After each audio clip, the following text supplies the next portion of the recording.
अच्छा तको ताइफ वाले हुजूर कितना सताया जी जी जी मक्के वाले तंग कर दी थी ना जिंदगी। हुजूर मक्के चो निकल गए ताइफ की तरफ गए।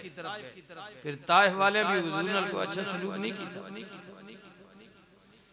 छोटे छोटे बच्चियां हुजूर पीछे जुलूस कढ़ा जी हुजूर वटे मारे तजलील की थी हुजूर परेशान होके लहू लुहान होके निकल आए।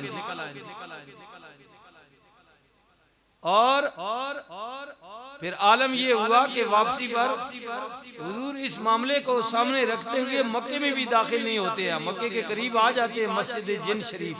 आपको पता है जिन्होंने आज उम्रा किया है मरवा से बाहर निकले ना जन्नतुल मौला कब्रिस्तान की तरफ जाए तो ये दरमियान में जगह है जी। जो मक्का पाक का कब्रिस्तान है ना दो ही तो कब्रिस्तान में है जो जन्नती कब्रिस्तान है दुनिया में, एक मक्के का है और एक मदीने का है। मक्के में जन्नतुल मौला है और मदीना में जन्नतुल बकी है। हुजूर रहमत दो आलम सल्लल्लाहु अलैहि वसल्लम ने फरमाया क़यामत के दिन इन दोनों कब्रिस्तान में हजारों नहीं लाखों मेरे गुलाम ऐसे होंगे कि जिनको अल्लाह ऐसे अपनी कब्रों से उठाकर ऐसे जन्नत में दाखिल कर देगा। जी इसीलिए जो शाकान है वो मक्के और मदीने में मरने की तमन्ना करते हैं। हजरत इमाम मालिक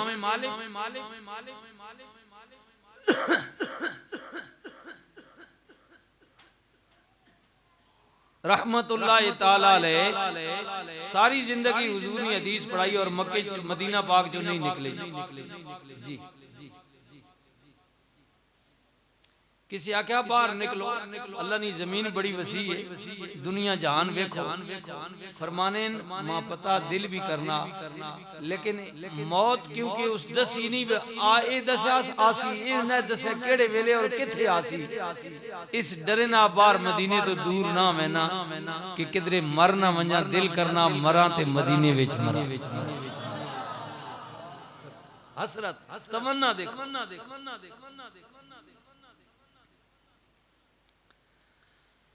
हजरत इमाम मालिक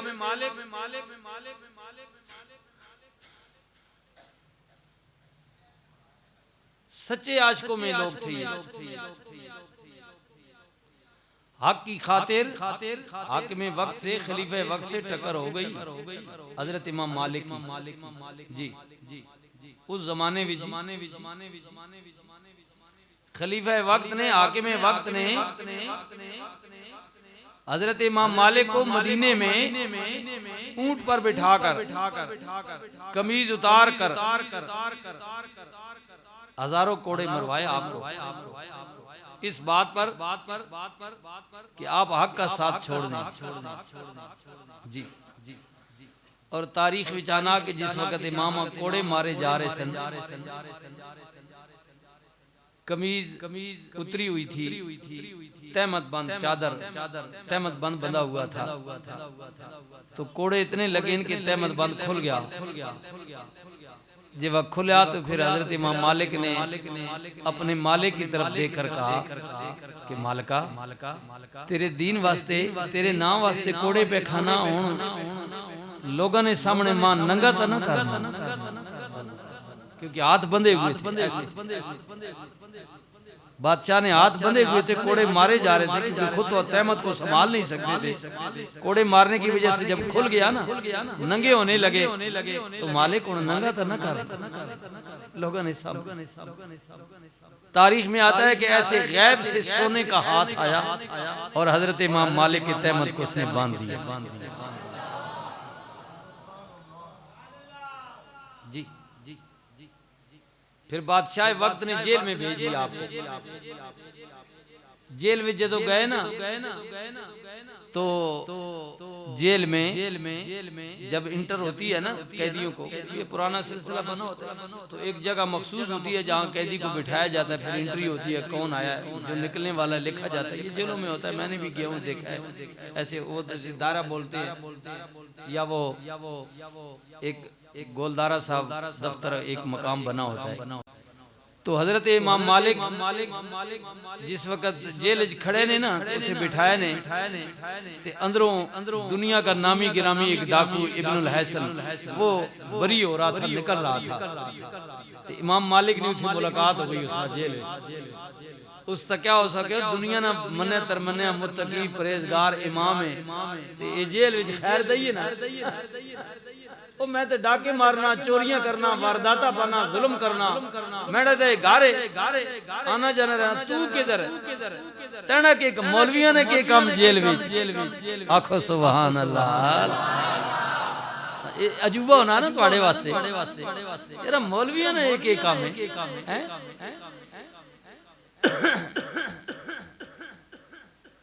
तो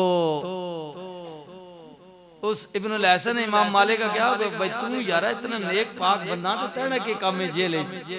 इमाम मालिक का यार बादशाह नाल वक्त हाकिम नाल टक्कर हो गई है ता कोड़े भी मरवाए थे, हुन जेल विच सटना पिया।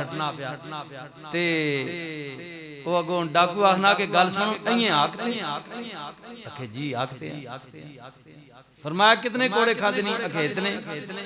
फरमाया बस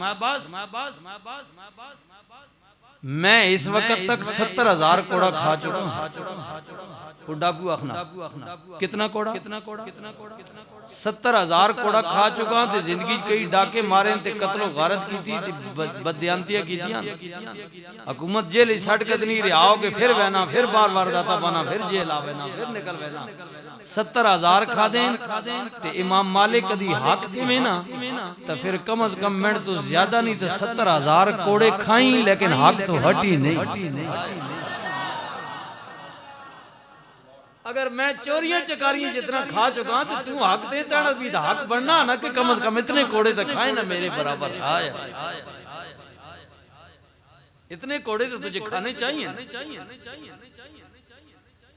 हजरत इमाम मालिक जब जेल से रिहा हुए तो रात को अपने हुजरे में कोठड़ी में रोते थे, दुआएं करते थे, मालिक वो जो जेल में इब्नुल हैसन डाकू मुझे मिला था उस पर रहम कर दे। ते आपने पुत्र साहबजादे कह रहे पुत्र मैंने वास्ते दुआ करो, उस डाकू वास्ते दुआ करने खैर दे है। हजरत इमाम मालिक फरमाने के बेटा वो जेल विच उस डाकू ने जड़ी गल है ना वो गल बड़ी वड्डी कर गया। वो तो था तो डाकू लेकिन बहुत बड़ी बात कर गया मेरे साथ। अब मैं अल्लाह से दुआ करता हूं कि मालिक उस पर रहम कर दे, उस पर रहम कर दे। उसने मुझे बहुत बड़े सबक की बात बताई। सारी जिंदगी मदीना पाक रहे, पुरानियां दीवारां दरख्तां पत्थरां खलो के तकने रहने है।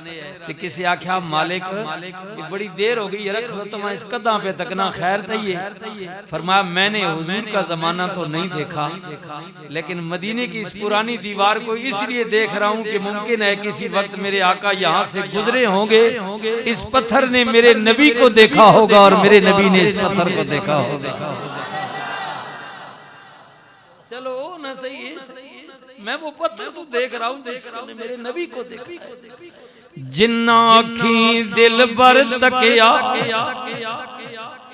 जिन्ना अखी दिल बर तकिया, ओ अखी तक लईया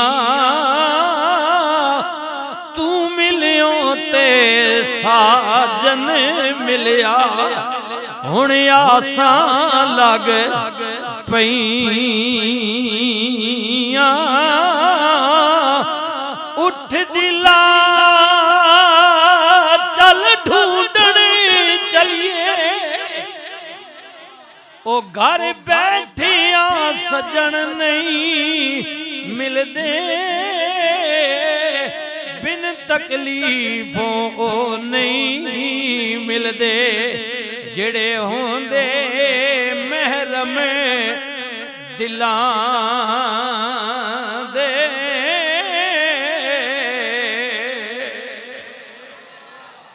वमा अरसलनाका इल्ला रहमतल लिल आलमीन।